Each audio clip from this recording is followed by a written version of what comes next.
नमस्कार, मी श्वेता अंकले. तरुण भारतच्या न्यूज बुलेटिनमध्ये आपल्या सर्वांचे स्वागत. आता पाहूया ठळक घडामोडी. आज सकाळी सांब्रा येथे कर्नाटक परिवहन महामंडळ बस आणि ट्रकचा भीषण अपघात झाला. ही घटना सांब्रा गावाजवळील मुख्य रस्त्यावर घडली. या अपघातात ट्रक आणि बस चालकांसह बसमधील 10 प्रवासी जखमी झाले असून जखमींना लागलीच उपचारासाठी जिल्हा रुग्णालयात दाखल करण्यात आलं आहे. यरगट्टीहून बस सांब्रा गावाजवळ आली असता दोन्ही वाहनांमध्ये समोरासमोर धडक झाल्याने यामधील प्रवासी गंभीर जखमी झाले आहेत. अपघातानंतर मोठा आवाज झाला आणि त्यानंतर स्थानिकांचे या अपघाताकडे लक्ष गेल्यानंतर स्थानिकांनी धाव घेत बचाव कार्य केले. दोन्ही वाहनांचे नुकसान झाले असून या घटनेची माहिती मिळताच मारिहाळ पोलिसांनी घटनास्थळी धाव घेतली. विजापूर येथील वकील रवी मेळिनकेरी यांचे अपघाती निधन नसून कुटील डाव रचून त्यांचा खून करण्यात आला आहे. जाणीवपूर्वक अपघात करण्यात आला आहे. अपघाताच्या माध्यमातून त्यांचा खून केल्याच्या पार्श्वभूमीवर बेळगाव बार असोसिएशनकडून या घटनेचा निषेध नोंदवत कामकाजावर बहिष्कार टाकून या प्रकरणातील आरोपींवर कठोर कारवाई करण्यात यावी, वकिलांना संरक्षण देण्यात यावे अशी मागणी करत मोर्चा काढून आंदोलन करण्यात आले. गृहमंत्री डॉक्टर जी परमेश्वर, कायदा मंत्री एच के पाटील यांच्या नावे जिल्हाधिकाऱ्यांना निवेदन सादर करण्यात आले. बांगलादेशात उसळलेल्या हिंसाचारात हिंदूंना लक्ष्य केलं जात आहे. त्यांच्यावर अत्याचार होत असून तेथील हिंदू आणि मंदिरे यांच्या सुरक्षेसाठी केंद्र सरकारने उपाययोजना करावी अशी मागणी श्रीराम सेनेने केली आहे. याबाबतचे निवेदन जिल्हा पोलीस प्रमुख यांना देण्यात आले. शिवाय आपल्या देशामध्ये बांगलादेशींची घुसखोरी वाढली असून जे बेकायदेशीर कागदपत्रे तयार करून देशामध्ये नागरिकत्व मिळवले आहेत त्यांना तातडीने पकडून त्यांच्या देशात परत पाठवावे अशी मागणी करण्यात आली. यावेळी बहुसंख्येने संघटनेचे कार्यकर्ते उपस्थित होते.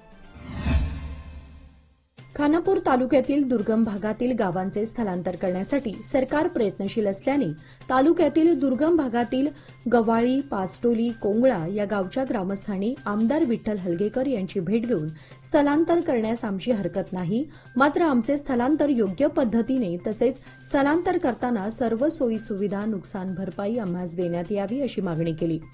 याबाबत आमदार विठ्ठल हलगेकर म्हणाले की तालुक्यातील लोकांची नाळ त्या गावाशी जोडली असल्याने स्थलांतर करताना सर्व बाबींचा विचार करूनच स्थलांतर करण्यासाठी हिरवा कंदील दाखवला जाईल.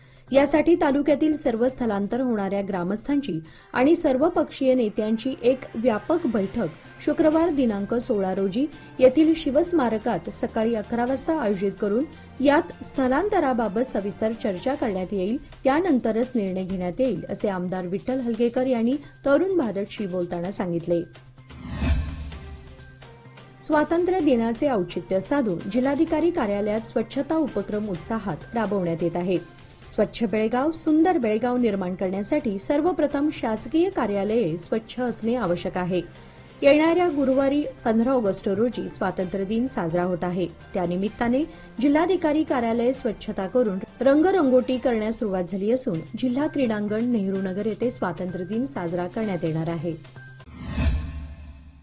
कमी कालावधीत आकर्षक परतावा लोकमान्य सोसायटी सादर करीत आहे अनमोल आर्थिक ठेव योजना, जी देते तुमच्या गुंतवणुकीवर 10% परतावा, तेही फक्त 13 महिन्यांमध्ये. अधिक माहितीसाठी कॉल करा 1800-212-4050. योजना फक्त सभासदांकरता. नियमवाटी लागू. लोकमान्य, जिथे पैसा वाढतो आणि नातं वृद्धिंगत होतं. बांगलादेशात हिंदू बांधवांवर जो अत्याचार होत आहे तो त्वरित थांबवण्यात यावा आणि पंतप्रधान मोदींनी याबाबत ठोस पावले उचलावे यासाठी खानापूर तालुक्यातील हिंदू संघटनांनी सोमवारी मोर्चा काढून तहसीलदारांना निवेदन दिले. बांगलादेशातील हिंदूंवर होत असलेले अत्याचार त्वरित थांबवण्यात यावे यासाठी तहसीलदारांना निवेदन देण्यात आले आहे. या मोर्चामध्ये तालुका भाजप अध्यक्ष संजय कुबल, जिल्हा उपाध्यक्ष प्रमोद कोचेरी, भाजप नेते पंडित ओगले, सुरेश देसाई, मल्लाप्पा मारिहाळ, गुंडू तोप्पिनकट्टी यासह भाजपचे आणि हिंदू संघटनेचे कार्यकर्ते मोठ्या संख्येने उपस्थित होते.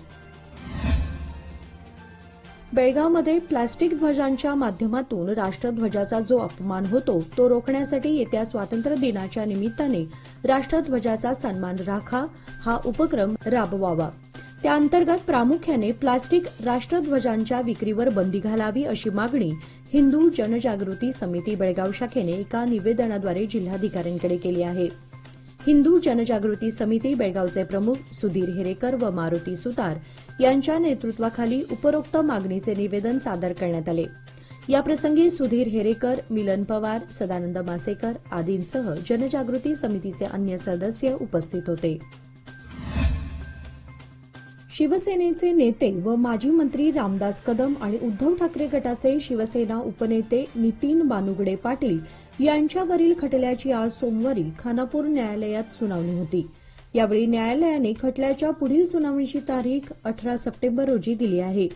न्यायालयातील आज युक्तिवादानंतर सदर खटल्याची पुढील सुनावणीची तारीख 18 सप्टेंबर अशी निश्चित करण्यात आली आहे. सदर खटल्यात माजी मंत्री रामदास कदम आणि उद्धव ठाकरे गटाचे शिवसेना उपनेते नितीन बानुगडे पाटील यांच्या वतीने अॅडव्होकेट श्यामसुंदर पत्तार व अॅडव्होकेट हेमराज बेंचनावर काम पाहत आहेत. आजच्या सुनावणीप्रसंगी श्रीराम सेना हिंदुस्थानचे अध्यक्ष व समिती नेते रमाकांत कोंडुस्कर, यशवंत बिर्जे या नेत्यांसह खानापूर मय समितीचे पदाधिकारी व सदस्य उपस्थित होते. सालाबादप्रमाणे वर्षानुवर्ष परंपरेनुसार श्रावण सोमवार निमित्त चव्हाट गल्ली बेळगाव येथे सर्व देवस्थानांना गाऱ्हाणे घालून पूजा करण्यात आली. श्रावणातील दुसऱ्या सोमवारी आज सकाळी कार्यक्रम पार पडला.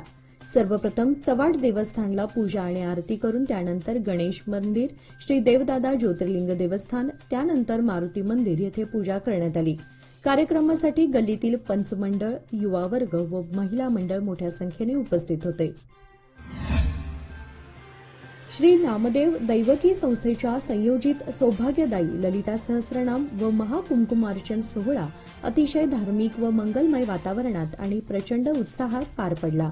या उपासनेत मोठ्या संख्येने सुवासिनी महिलांनी भाग घेतला होता. विशेष म्हणजे महालक्ष्मीच्या 9 रूपात महिलांनी आकर्षक वेशभूषा केली होती. हे या सोहळ्याचे वैशिष्ट्य ठरले. श्री नामदेव दैवकी उत्सवाचे औचित्य साधून समाजातील सर्व महिलांमध्ये एकता, बंधुता निर्माण होण्यासाठी खडेबाजार बेळगाव येथील मंदिरात महाकुंकुमार्चन उपासना पार पडली. उज्ज्वल भविष्याच्या गुंतवणुकीची सुरुवात लोकमान्य सोसायटी सादर करीत आहे. मान्सून ठेव योजना जी देते तुमच्या गुंतवणुकीवर 10.25% परतावा, तेही फक्त 500 दिवसांमध्ये. अधिक माहितीसाठी कॉल करा 1800-212-4050. योजना फक्त सभासदांकरता. नियम वाटी लागू. लोकमान्य, जिथे पैसा वाढतो आणि नातं वृद्धिंगत होतं. गेल्या महिनाभरापासून अतिवृष्टीमुळे शहराला पाणी पुरवठा करणारे राकसकोप आणि हिडकल जलाशय तुडुंब भरले आहे. तरीही वडगावसह अन्य भागामध्ये पुरेसा आणि सुरळीत पाणी पुरवठा करण्यात L&T कंपनीला अपयश आलं असून वडगाव परिसरामध्ये सुमारे 10 ते 15 दिवसाआड पाणी सोडण्यात येत आहे. मात्र बऱ्याच भागातून दूषित पाणी पुरवठा होत आहे. एकीकडे डेंग्यू, टायफॉइड व अन्य रोगांची उत्पत्ती होत असताना आरोग्य खात्याने पाण्याचा साठा करू नये असं आवाहन केलं आहे. मात्र पुरेसा पाणी पुरवठा होत नसल्यामुळे पाणी साठा करण्याव्यतिरिक्त नागरिकांना अन्य पर्याय नाही. तर दूषित पाणी पुरवठा सुरू असल्याने नागरिकांना आरोग्याच्या समस्यांना सामोरे जावं लागत आहे. याकडे तातडीने प्रशासनाने लक्ष देऊन ही समस्या सोडवावी अशी मागणी नागरिक करत आहेत. खानापूर रोड कॅम्प परिसरातील रस्त्यावर स्पीड ब्रेकर बसवण्यात आले आहेत. या ठिकाणी वारंवार होत असलेले अपघात पाहून उत्तरचे आमदार राजू सेठ यांनी या ठिकाणी स्पीड ब्रेकर लावण्याचे आदेश दिले. यावेळी उत्तरचे आमदार राजू सेठ, नगरसेवक समीउल्ला माडीवाले, महापालिकेचे अधिकारी, स्थानिक रहिवासी आदी उपस्थित होते. बेळगाव जिल्हा बार असोसिएशन कार्यालयाला जिल्हाधिकारी यांनी भेट देऊन कार्यालयाची पाहणी केली. यावेळी जिल्हाधिकाऱ्यांनी विशेष सूचना देखील अधिकाऱ्यांना केल्या. त्यांच्यासोबत जिल्हा पोलीस प्रमुख भीमाशंकर गुळेद व अन्य अधिकारी उपस्थित होते. बारवाड कुन्नूर दरम्यान दूधगंगा नदीवरील पूल गेल्या 16 जुलै रोजी पाण्याखाली जाताना या मार्गावरील सर्व वाहतूक बंद झाली होती. मात्र 12 ऑगस्ट रोजी या पुलावरील पाणी कमी झालं असून या पुलावरून 26 दिवसांनी वाहतूक पूर्ववत सुरू झाल्यानं प्रवासी वर्गासह वाहनधारकातून समाधान व्यक्त होत आहे. गेले 26 दिवस बारवाड पुलावर पाणी होते. त्यामुळे 3 किलोमीटर अंतरासाठी 7 ते 8 किलोमीटर रस्ता पार करून जनतेला प्रवास करावा लागत होता. गेल्या कित्येक दशकांपासून चिक्कोडी जिल्ह्याची मागणी होत आहे. त्या पार्श्वभूमीवर पालकमंत्र्यांनी बेळगाव जिल्ह्याचे विभाजन करून बेळगावसह गोकाक आणि चिक्कोडी हे जिल्हे तयार करण्याचे सूतोवाच केले. अशावेळी चिक्कोडी जिल्ह्यापाठोपाठ आता संकेश्वर तालुक्याची मागणीही सुरू झाली आहे. गेल्या अनेक वर्षांपासून संकेश्वर तालुका व्हावा अशी मागणी जोर धरत आहे. त्याला आता बळ मिळालं आहे. सरकारने जिल्हा निर्मितीसोबत संकेश्वर तालुक्याचीही निर्मिती करावी अशी मागणी होत आहे. या वर्षीच्या पावसाळ्यात दमदार पावसामुळे खानापूर तालुक्याच्या विविध भागातील अनेक गावातून घरांची पडझड झाली. रविवारी तालुक्याच्या पूर्व भागातील काही भागामध्ये जाऊन तेथील घरांच्या झालेल्या पडझडीची पाहणी आमदार विठ्ठल हलगेकर यांनी केली. संबंधित अधिकाऱ्यांकडून पंचनामे करून संबंधित मालकांना शासनातर्फे जास्तीत जास्त नुकसान भरपाई मिळवून देणार असल्याचे आश्वासन यावेळी आमदारांनी दिले. कसमळगी, मंग्यानकोप, हिडकल आदींसह अन्य गावातून पडलेल्या घरांची पाहणी आमदारांकडून करण्यात आली.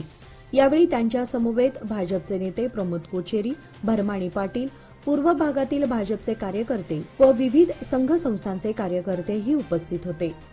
याचबरोबर आजचे बातमीपत्र इथे संपले. अधिक माहिती आणि ताज्या घडामोडींसाठी पाहत रहा तरुण भारत न्यूज चॅनल. तसेच आमच्या चॅनलला लाईक, शेअर आणि सबस्क्राईब करायला विसरू नका.